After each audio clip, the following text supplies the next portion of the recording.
And welcome to the program. This is Sunday Politics live on Channels Television.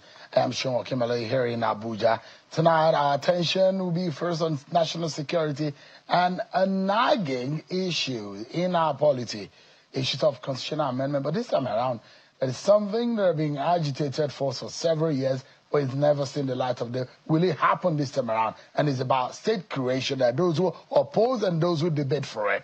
But, you know, President Bola Tinubu had a sweeping reshuffle of Nigeria's security chiefs rank as that once again stirred a lot of conversation about the nation's approach to tackling its complex security challenges. The president named a new heads of the armed forces in what the presidency described as a strategic move to inject fresh energy and ideas into the country's defense architecture, from the battle against insurgency in the northeast region to growing banditry in parts of northwest and creeping into the north central region of the country, kidnappings and communal clashes across several regions. The new commanders will now face immediate tests that would define the administration's credibility on national security. Whereas Nigerians welcome the appointment with cautious optimism, analysts are now warning that leadership change alone may not be enough. The country's security crisis has evolved, demanding deeper intelligence, coordination, accountability within the forces, and stronger synergy between federal and local authorities. Tonight, let's first quickly examine what this shake-up truly means for Nigeria's security future. I'm being joined by a conflict security development expert and a newly minted doctor, PhD in all of these, a lawyer of double hat, Dr. Bulama Bukati, who joins us virtually from London. Congratulations on your new honor, and wish you the very best in your academic and scholarly endeavors. Thank you so much indeed for joining us tonight. Thank you. Thank you very much, Sean. Thank you for your warm congratulations and very kind introduction. So let's begin the conversation around the decision of the president. And I asked the question on Friday. Did you see that coming? No, no one saw that coming, especially because in past restructuring or sacking of the service chiefs, there were always rumors coming for months, sometimes for weeks before it happens. But in this case, we received the story all of a sudden. And so if you took it in the perspective of it not being rumored in any way or manner, no leaks at all, then you will say it wasn't surprising. But if you took the 2 weeks before the sacking, things like the rumors around the coup, the standstill in the leadership, in the morale, in the military, and stuff like that, then you may say we have seen it coming. I think the reason why most people didn't see it coming, including myself, is because the presidency vehemently denied the reports widely circulated that there was an attempted coup. But now with this sacking, it is very, very difficult to say they are completely, the two incidences have no relationship whatsoever. But quickly, let's get this out of the way. My thinking is, on a normal day, rumors apart about the coup, is it a good time for the president to have changed the service chiefs or reshuffle the service chiefs? To be honest, the determination as to whether it's a good time or not is for the president to make. There is hardly any good time shown if you are in a war for change in leadership, unless and until it becomes necessary.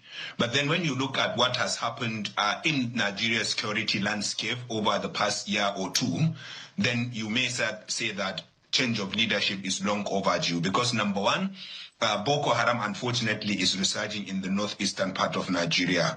Tinubu's government and President Buhari, before he left office in the last few years of his presidency, did very well in weakening Boko Haram and dismantling it, dislodging it, and pushing it to the fringes of the Lake Chad region.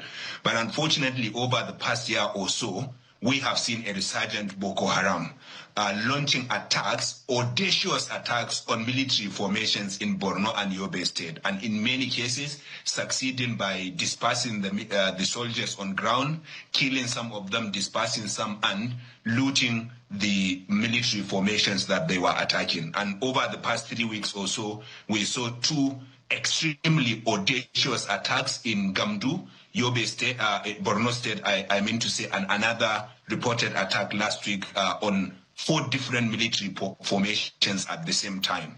So you will say there was a resurgence there. The situation in the northwest is still at a standstill. Bandits continue to wreak havoc, especially in rural Katsina, Zamfara, Sokoto, Kebbi, and now you have Lakurawa added. The Lakurawa also continue to expand and continue to take lives and livelihoods. We know that Kwara State is becoming a very hot cake. Unfortunately, some even describe it as under siege. And Nasarawa State, northern Niger State, is also facing huge security problems. And then you have the situation in the southeast. So you would say that our security situation over the past 1 year has deteriorated. And I think if the presidency is looking at that, then you will say this is the right time for a change. And Sheon, when you look at the president's statement, the statement from the presidency, they said they sacked or replaced the service chiefs in order to improve Nigeria's security architecture. In which case, then the presidency is saying that they are not satisfied with the job the replaced service chiefs have done. Good. So on that note, it's a good time for us to have a fresh leadership. It's over 2 years since the president came into office. Yes, fresh leadership, but the challenges remain. It's challenges of old, new faces that are coming. Well, not as new. We have the #1 or the most senior military officer, who is the CDS now, is a former chief of army staff, get into office. You look at them, he's of the 39th course, and you see the rise of 40, 41 courses who are now taking charge. But the major issue for me is you look at the background of some of these guys and whether or not they have the competence. Some of them are deep from the theaters before they now got into their present roles before this appointment happened.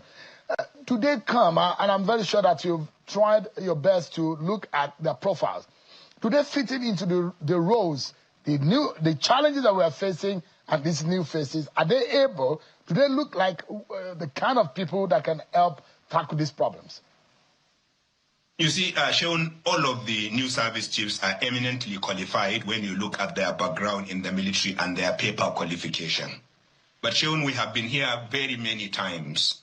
We have seen service chiefs change many a times. And every time we will see that it was a former head of Operation Hadinkai or Operation Zaman Lafia or Operation Hadirin Daji, or someone who has experience in northeastern Nigeria, or someone who had led the Nigerian troops in the northwest or in the southeast.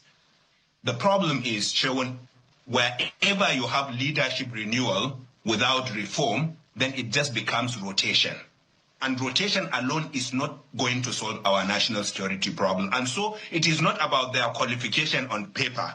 It is about their initiative. Do they have enough initiative to reform the Nigerian security architecture? When President Tinubu came in, he made a very important statement, which gave me hope at the time. He said Nigeria's war philosophy needs to change from conventional warfare, which we have been fighting for the past 10, 15 years, to a guerrilla warfare philosophy, because the enemy we are fighting are guerrilla fighters, and you cannot fight a guerrilla group, you cannot fight a group that will hit and run using conventional military philosophy or conventional military equipment. Unfortunately, over the past 3 years, we have not seen any dramatic change in Nigeria's fighting philosophy. We have not seen any dramatic change in Nigeria's equipment when it comes to fighting guerrilla warfare. And so it is not the rotation that is important. It is not the renewal in the leadership that is important.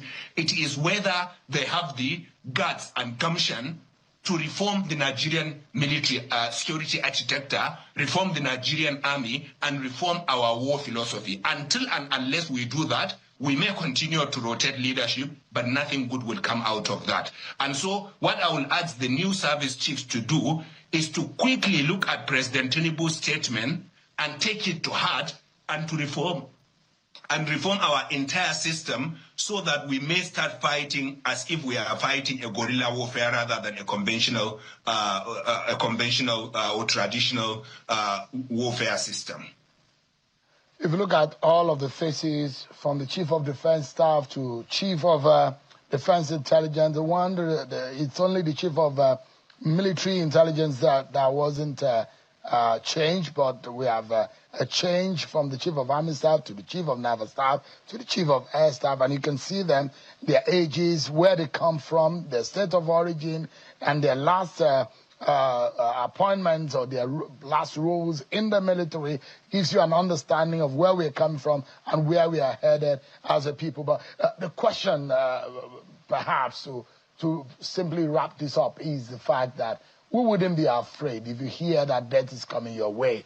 And it's so unfortunate that anyone would be thinking of a coup in this very age of ours as a nation. We've seen far too many. I grew up knowing military coups all my young age. It was just only recently that we had a civilian rule come into play. So I've known a lot about what is military rule in Nigeria. It's not the usual, but it's becoming a trend and a fashion on the continent of Africa.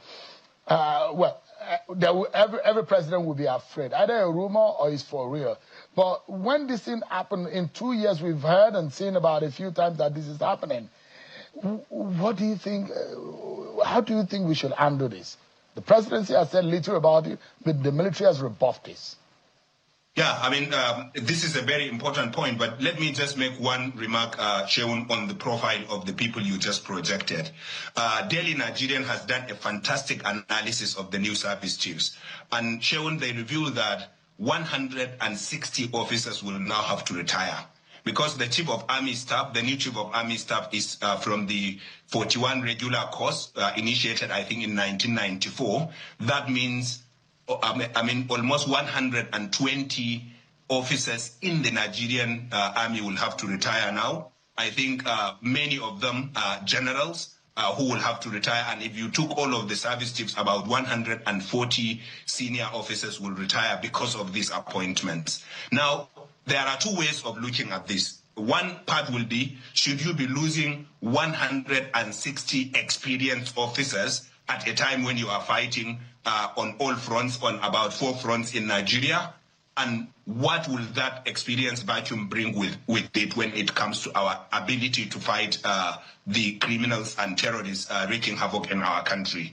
Another way of looking at this is that this will give an opportunity to raise morale in the Nigerian army and the other services, because this will allow officers who have been stagnated for a long time to now get promoted into the new positions that are being left by the 160 officers that will be retiring. And I think that will then give officers more encouragement to show bravery and professionalism and to work very hard. And I think if that happened, then these promotions, these retirements may end up becoming good for our country. But if we look at it from the perspective of us losing 160 experienced officers at a time when we are at war, then that may not be something good. But when it comes to the question of military coups, I think it is something that we must always take seriously. Because like you said, we have had a long history in Nigeria of military coups. Unfortunately, we have seen military coups elsewhere in Africa, including 3 of our neighbors, 3 of our West African neighbors, Burkina Faso, Mali, and Niger recently. And whenever, therefore, you hear rumors like this, we have to take them seriously and we have to tackle them, Sheun. Because military rule is not the way to go in Nigeria. The military in Niger, in Mali, when they took over, they said we took over because the civilian democratically elected governments have failed to restore security and to ensure peace and security. Unfortunately, you as the military have the primary responsibility of tackling insecurity. You failed, and then now you are taking over a democratically elected government, and you are saying we took over because they could not restore security. Unfortunately, wherever military takes over, then their attention will be divided. It will be divided between ruling the country or administering the country and ensuring security.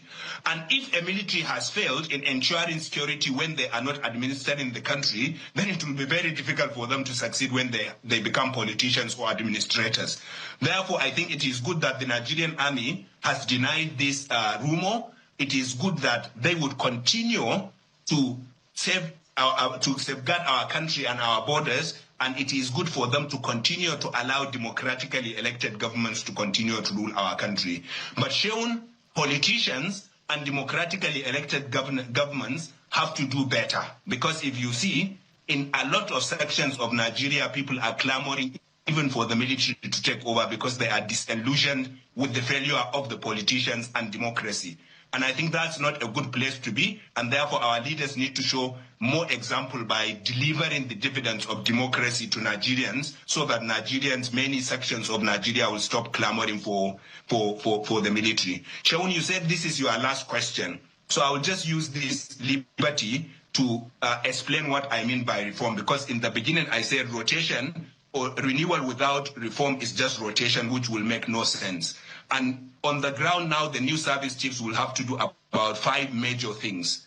Number one, and most importantly, is for them to restore morale and professionalism and integrity in the Nigerian military, because these things are fast fading away. You see our military on the ground, especially those on the road, taking 50 naira, 100 naira, 200 naira as bribes. We didn't know that.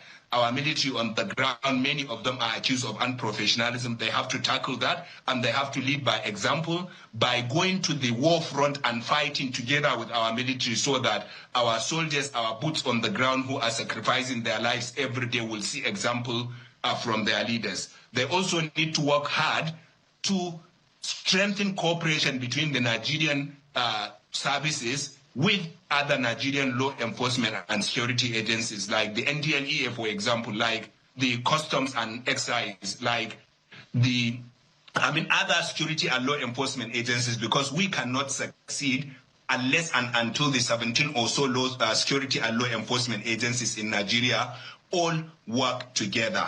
And I think the way the way they can work together is for these new service chiefs to strengthen the cooperation and coordination between these agencies and organizations. And I think most importantly, they need to start delivering immediately, because Nigerians are tired of lip service. They are tired of new service chiefs saying we are going to do this, we are going to do that, without anything on the ground until the end of their tenure. And therefore, I urge them to hit the ground running. I urge them to show example, to lead by example. Let them go to the war front and fight with our boots on the ground, so that their morale will be high. I want them to fight corruption and misappropriation of funds with credible reports showing this is going on in the Nigerian security architecture. And if they did that, if they hit the ground running, they show example, they fight corruption, they restore professionalism in the Nigerian army, then we will succeed. But if they don't do that, unfortunately, we are not going anywhere as a country. Dr. Bulama Bukati, PhD, I must re-emphasize that anyone who is a scholar will know just how difficult it is to come by one. Well, congratulations once again, Bulama Bukati. He's a security and conflict development expert, a lawyer here in Nigeria and in the UK. Thank you so much indeed for your time. Thank you. Thank you very much, John. We're going to break, but when we come back, Senator Ned Nwoko will be joining me. And this time around, there is a heavy push for a state. There is a big clamor. Some Igbos are saying we are being marginalized. We are normal state fix the problem or the notion of marginalization of the Igbos in Nigeria. That's a big question. And how do we even go around the new state? It will be 37 states or more. That's going to be next conversation after this break, everyone.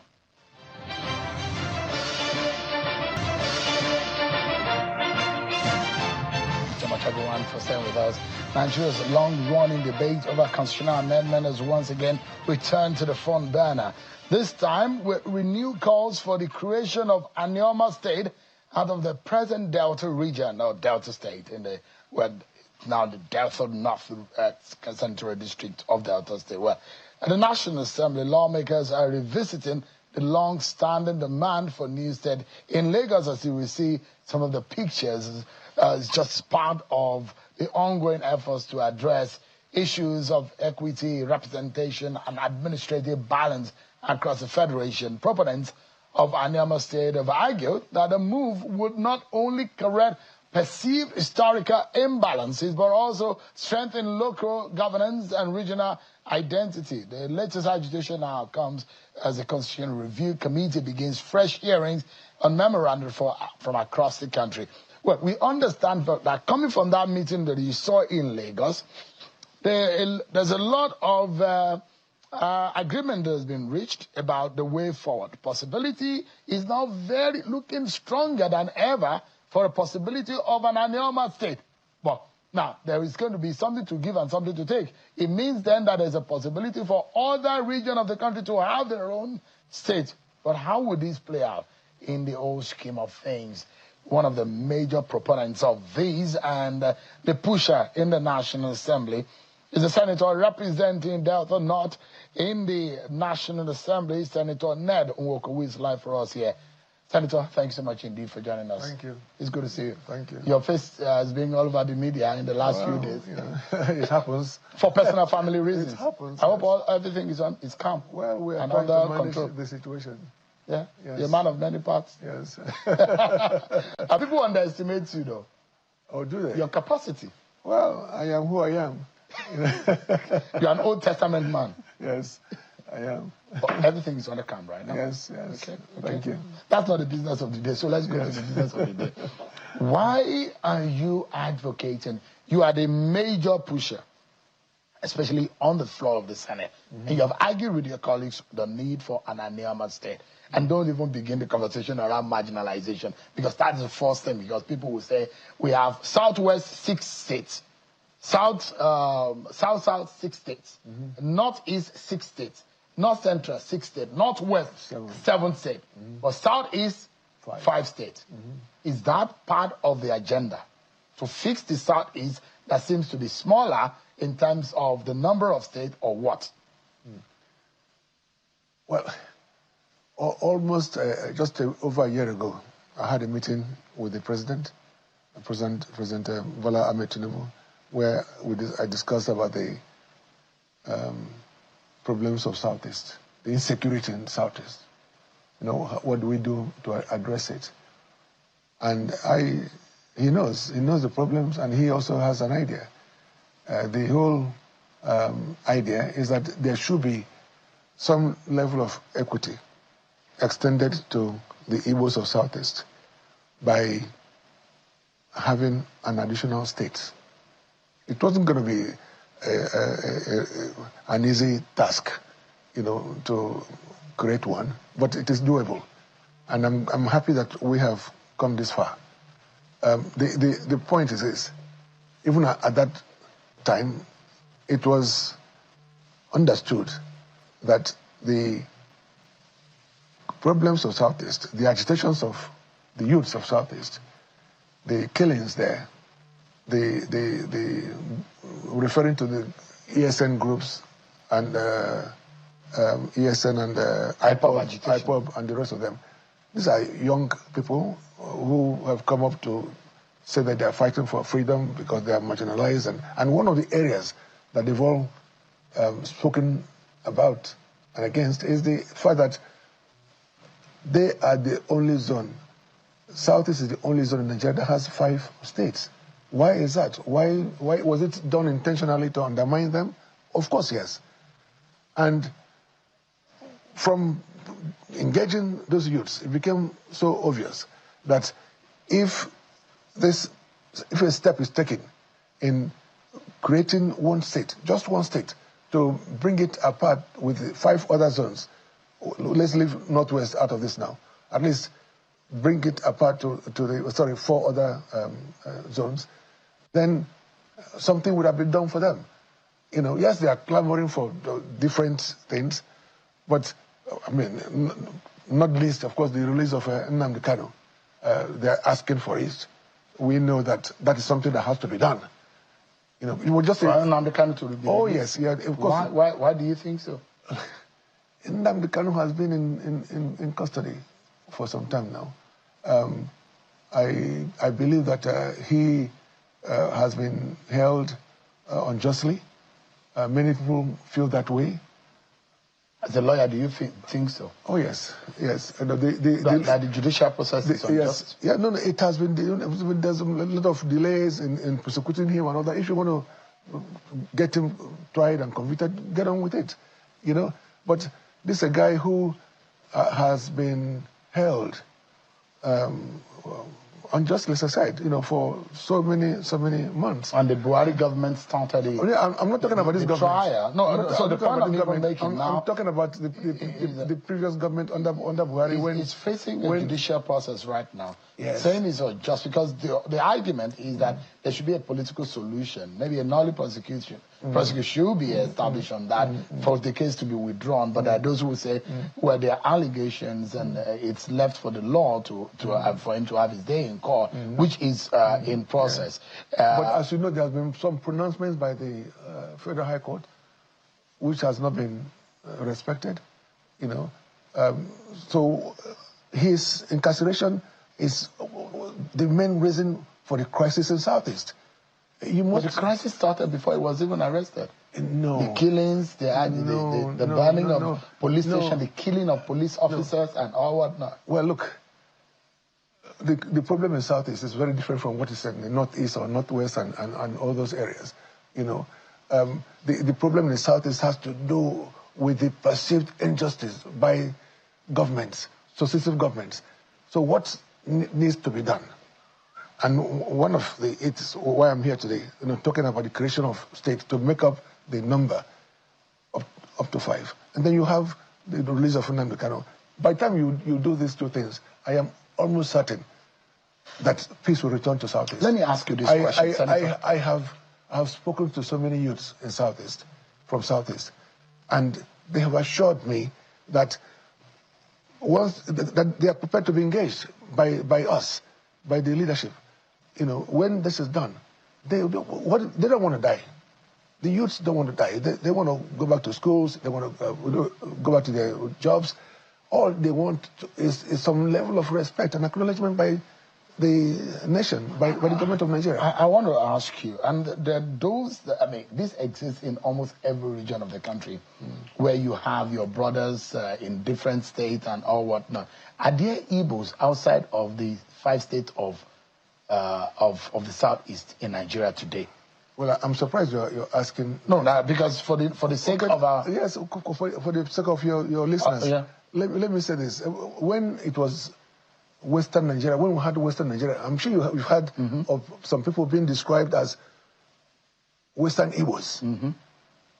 Subsequently, when Midwest was created, by referendum, as you know, they were called Midwest Igbos.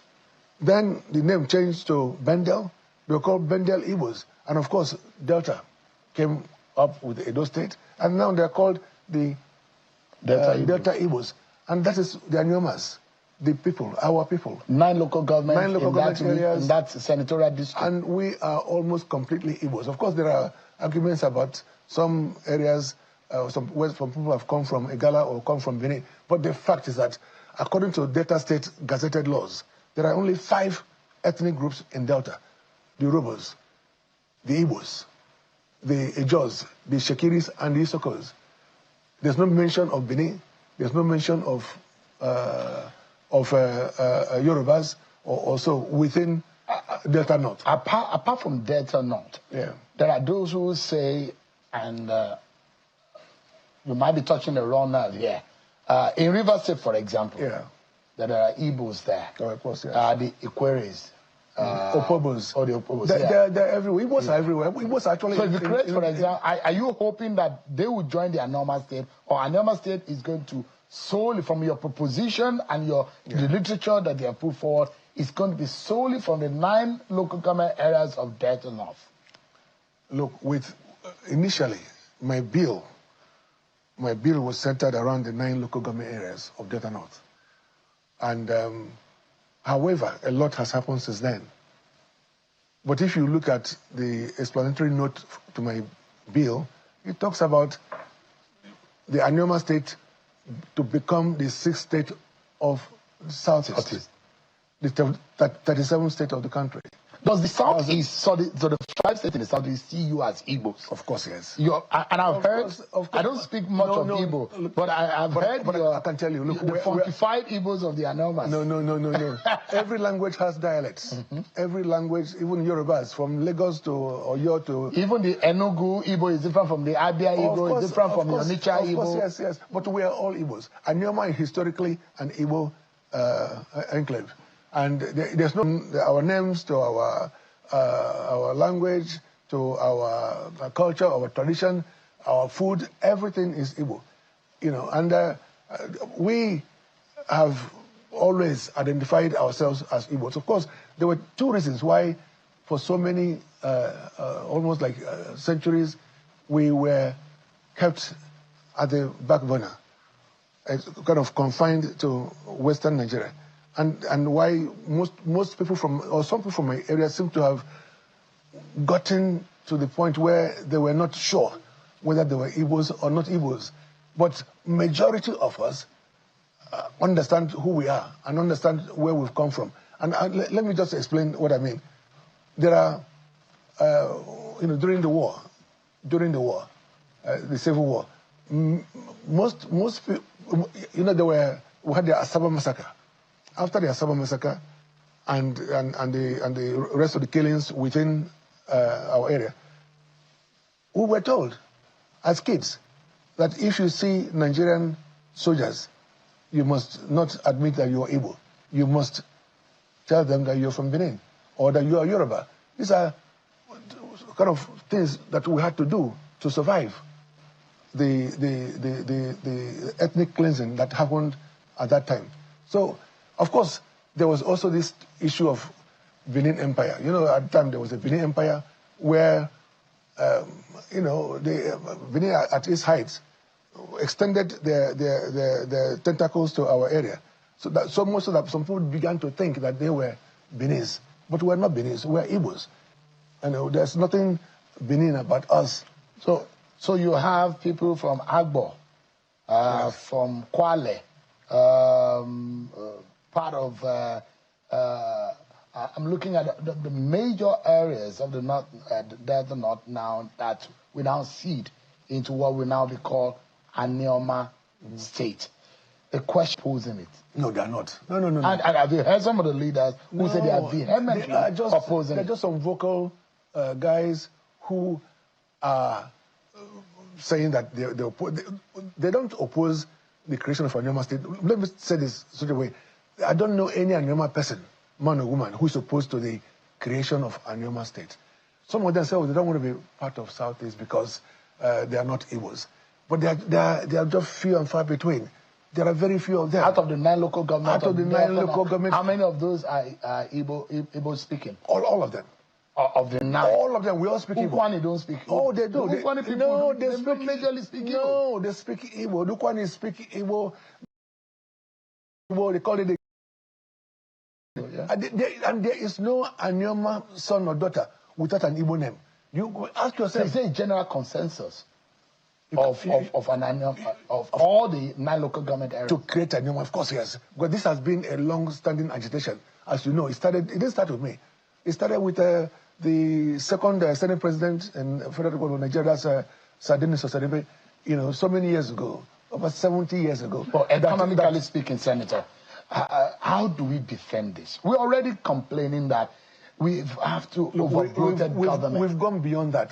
Delta North is rich economically. We out of the 9 local government areas, 6 of those local government areas are oil and gas producing. And Anioma can feed itself. Anioma, is that what you're of course, saying? completely. What are the potentials? I've just told you. We have apart from oil and gas. We have huge deposits of oil and gas. That is a lot because we have the largest gas deposit in Africa. You should know that. In the nation. Yeah. Then, of course, we have agricultural lands. We have Delta North is the home of Nollywood. I'm sure you know that. And we have most of the big businesses in Nigeria, the television houses or media are from, or banking sector are from Anyoma. I'm sure you know that. You know, so we are more than self-sufficient. Are the Delta people happy with this plan? But we've gone beyond this. No, now. the reason is that let me tell you, we've gone beyond this now because at the retreat 2 days ago in Lagos, the consensus between the House and the Senate committees on constitutional amendment is that there should be one state for Southeast to make it six. So we have 37. Yes, and then after that, then there will be one state per zone to make it 7-7 to bring it apart with Northwest. Well, I'm not sure Nigerians are happy with more states. The ones that we have, at some point they were they couldn't feed themselves. They couldn't pay salaries. Now we're going to be creating. How do you convince the average Nigerian that really creation of state is the way to go? Are you aware that in Delta State, for example, that we have the largest allocation every month? Largest allocation for FAC. Are you aware of that? And this comes from oil and gas resources. Delta North has almost 40% of that allocation. And that 40% is more than what you have in maybe Ebonyi or in Enugu or in Zamfara. So we are much more ready than most current states. We have the resources. That's not the issue. So as a lawyer, quickly, because we're due for another break, as a lawyer, if you look at the position of the Constitution in state creation, in delineation, boundary adjustment, and local government creation, it's very clear of how, the processes on how to create a state. Have you met that criteria as stipulated by the Constitution, where the Constitution stipulates that there will be a referendum in the areas, in all of the areas, where this state creation proposition is coming from? Have you been able to meet that? Of course, yes. Referendum will come in the next few weeks, I'm sure, or months. Almost certainly before the end of the year. We've gotten the guidelines, and for this particular creation of a Anyoma state, the referendum will not be limited to just the 9 local government areas. It will extend to all the 5 southeastern states because we are trying to take the slot that belongs to southeastern states. Why are you so passionate about this? Because it's an agitation that's been 70-something years by our forefathers. What if this fails, if it doesn't happen? Well, it's life. You know, at least we would have tried our best. But who would have thought that we would have gotten to where we are now? Who would have thought so? So it's something that our forefathers fought for. They traveled and traversed across the country trying to, lobby, trying to, ask others to support them. But now we're doing it from within National Assembly through a bill, as I said, and there is really nothing that will stop it. All right, give me a moment. We need to go on the break. But when we come back, in truth, if this goes through and passes through all of the processes of lawmaking in the National Assembly, what are the implications? Will these douse all of the agitation and quiet the noises coming from the southeast region of the country? What are the dynamics politically, economically, and culturally? We'll be right back after this break, everyone. Join us again. Thank you so much, everyone. Senator Ned Nwoko has been pushing for a Anyoma state alongside some members of the National Assembly. But is this personal for him? Is it one that everyone has keyed into, or is just acting all by himself in all of this? How far would this go? Senator, in all of this, what gives you the optimism that this is going to be successful? I am an optimist generally, and there's really nothing that I've put my mind to that I've not achieved. I remember many years ago, I told them I wanted to build a sports university. They said, but why a sports university? And I said, look, there's need for a sports university. Many people didn't believe it would happen, but now we are in our 3rd year running. Many years ago, I said I wanted to go to Antarctica. People said, why do you want to go to Antarctica? Nobody goes there. And I did, just to prove a point. And then, of course, when I started to work on the Paris Club reforms, people said, but it's not possible to take British government to court. It's not possible to take the American government to court or the French. I said, well, it is doable. And I did. You have done so many impossible things. Of course, yes. Even so personally, you have done many impossible things. Tell me what it is. But you married 4 wives. That's almost an impossible. Isn't it? That's another kettle of... another topic for discussion. We need a lecture on how you can be able to achieve that. Every man should do that. Every man should do that. The Bible does not prescribe that. Oh, the Old Testament does. Old Testament. So you're a man of Old Testament. I am a man of planning to marry more? I'm a man of faith. Yes. You're planning to marry more? Well, look, that's not what you're here for. You know? I'm just asking. By the way, what do you have 4? I mean, how did you achieve that? That's incredible.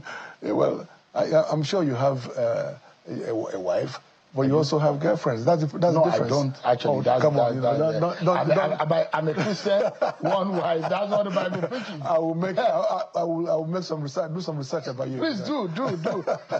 Find out. But I mean, in all of this, how do you manage it? Because it's incredibly difficult to even manage being with a partner. Not talk of 1, 2, 3, and 4. You don't have any regrets. The example I gave is this. You know. Just imagine telling you to stand on 1 foot, on 1 leg. You know how difficult it is.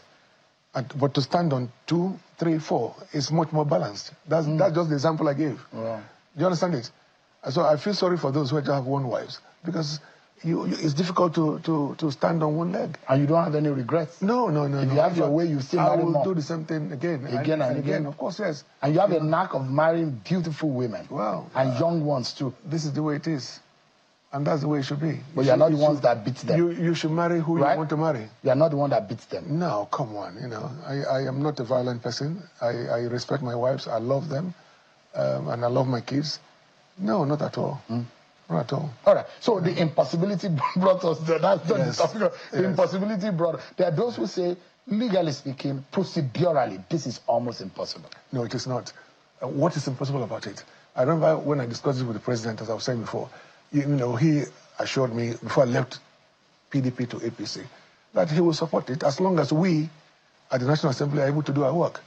And our work is almost done, because by the time we get to the 3rd reading and then the referendum, the president will take it from there. A referendum is an expensive task. Anyway. It's like an election. It is a plebiscite. Yeah, it's a plebiscite. And it will be done. It will be conducted in Delta. And the 5 states of the Southeast. Of course, yes. And you think that will happen? Of course it will happen. It's a process. The National Assembly has to, the houses of assembly have to concur. Yeah, of course. Those are the least of the problems.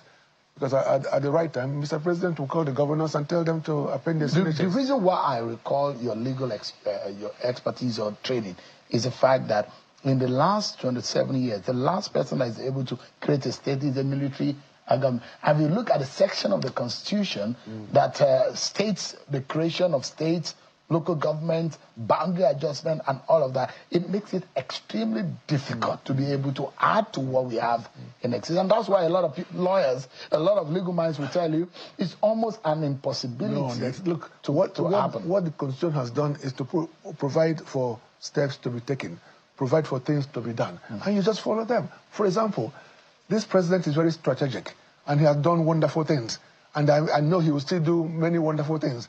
But the most important thing that he would have done for us, the Anyomas and the Igbos, generally, is to give them that 1 state. Something that, as you said rightly, that no other civilian administration has done.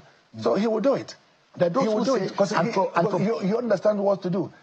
You know, and you had this discussion with the president. Yeah, he will do it because he feels that there must be peace in Southeast. Mr. President understands, and he loves the Igbos, he loves the Southeast. He knows that this has to be done to bring peace. He wants peace across Nigeria. And he knows that that is one thing that is needed to bring peace and justice to the Igbos. Anthropologically, there are those who will argue otherwise, who will say, anthropologically, there's no link between Anioma and the Southeast. Anioma still reside anthropologically, culturally, and ideologically in the South-South. I've just told you, the South-South was just a recent creation. Before then, I just told you how we're described as Western Igbos, as a Midwestern Igbos, as Bendel Igbos, and now Delta Igbos. So what do they call us Igbos? And as I told you, we all have Igbo names. We all have Igbo culture. We know. Look, What's yours? I spent 5. Mine is Chinedu, but everybody call me Ned from Ned. Nedu. Oh. You know, there's no. Do you have any Igbo or any Anyoma person in this country? I'm very sure we do. Ask them their Igbo name. They'll tell you their Igbo name. And was there any time of war of conquest by Igbos across the Niger that they came to conquer us and that compelled us to bear Igbo names? No. Our market days are 4 market days, they what to have, and that's exactly what they have in Southeast. And the history is the same. Let me quickly ask you this. How, when you say the Onitsha word for come is Bia, how does an Anoman person say? Bia is neighbor. Bia neighbor, Bia Beni or Bia neighbor. Look, when an Ndoko man speaks, I will understand. They also understand me. When an Ika person speaks, we understand each other. I just told you there are different dialects. London, for example, has different dialects. From east of London to west of London to south of London to... they all have different dialects. Senator, they all speak English. Senator, we're totally out of time. I'd like to get your final thought. Anyoma will be done as a state in Southeast. And that will bring peace to Southeast, because some of my people are worried about the unrest in Southeast, and I'm assuring them that there will be peace in Southeast once an Anyoma state is created as the choice of the of the Igbos. Now, what has happened is that the National Assembly Committee has put together a committee to decide on which state to choose from. There are about 7 states from Southeast, and we are one of those states, because we at the public hearing, we also presented our case in Enugu. So I am sure, I'm almost certain, totally out of time. I'm almost certain that we will be chosen. All right.